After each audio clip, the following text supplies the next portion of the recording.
H B ಬೆನ್ನಿಶೆಟ್ಟಿ ಅಂತ ಕಳೆದ 30 ವರ್ಷಗಳಿಂದ ಪ್ರವಾಸ ಮಾರ್ಗದರ್ಶನಾಗಿ ಬಾದಾಮಿ, ಪಟ್ಟದಕಲ್, ಐಹೊಳೆಯನ್ನು ಗೈಡ್ ಮಾಡ್ತಾ ಇದ್ದೇನೆ. ಇಲ್ಲಿ ನಮ್ಮ ಪ್ರವಾಸಿ ಮಾರ್ಗದರ್ಶಕರ ರಾಜ್ಯ ಕಾರ್ಯಕಾರಿ ಮಂಡಳಿ ಒಂದು ಸಭೆ ಈ ಪ್ರಕೃತಿಯ ಮಧ್ಯದಲ್ಲಿ ನಡೀತಿದೆ. ಒಬ್ಬ ಜಾನ್ ಕೀಟ್ಸ್ ಹೇಳ್ತಾನೆ, ನೇಚರ್ ಇಸ್ ಗಾಡ್. ಅವನು ಮುರಳಿ ಅವರು ಒಳ್ಳೆ ನಮ್ಗೆ ಉಪಕಾರ ಮಾಡಿದ್ದಾರೆ ಎಲ್ಲಾ ಗೈಡ್. ಇಂತ ನಾವು ರಿಸಲ್ಟ್ ಎಂದೂ ನೋಡಿಲ್ಲ ನನ್ನ ಜೀವನದಲ್ಲಿ. ಈ ಒಂದು ಪ್ರಕೃತಿ ಮಧ್ಯದಲ್ಲಿ ಪ್ರಕೃತಿ ಮಧ್ಯದಲ್ಲಿ ಈ ಸಮಾರಂಭ ನಡೆದು ನಮ್ಗೆಲ್ಲ ಖುಷಿಯನ್ನು ಸಂತೋಷ ತಂದು ಕೊಟ್ಟಕ್ಕಂತ ಮುರಳಿ ಮತ್ತು ಹಂಪಿ ಗೈಡ್ಸ್ ಗೆ ನಾವು ಪಟ್ಟದಕಲ್, ಐಹೊಳೆ, ಬಾದಾಮಿಯಿಂದ ಎಲ್ಲಾ ಮಾರ್ಗದರ್ಶಿಯಿಂದ ತುಂಬ ಹೃದಯದಿಂದ ಧನ್ಯವಾದಗಳನ್ನು ಅರ್ಪಿಸ್ತಾ ಇದ್ದೇನೆ.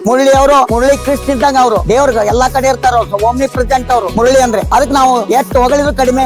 ಬನ್ರಿ ಮುರಳಿ ಅವರು ನಮ್ಮ ಬಾದಾಮಿ ಬರ್ರಿ, ನಿಮ್ ಎಲ್ಲಾ ಸೇವಾ ಋಣ ತೀರಿಸ್ತೀವಿ. ನನಗೇನು ಇಲ್ಲಿ ಅವಕಾಶ ಕೊಡ್ತಕ್ಕಂತ ಪಟ್ಟದಕಲ್, ಐಹೊಳೆ, ಬಾದಾಮಿ ಗೈಡ್ಸ್ ಪರವಾಗಿ ಎಚ್ ಬಿ ಬೆನ್ನಿಶೆಟ್ಟಿ ಮತ್ತು ಎಲ್ಲಾ ಸಿಬ್ಬಂದಿಗಳಿಗೆ ಧನ್ಯವಾದಗಳು. Thank you one and all. H B ಬೆನ್ನಿಶೆಟ್ಟಿ.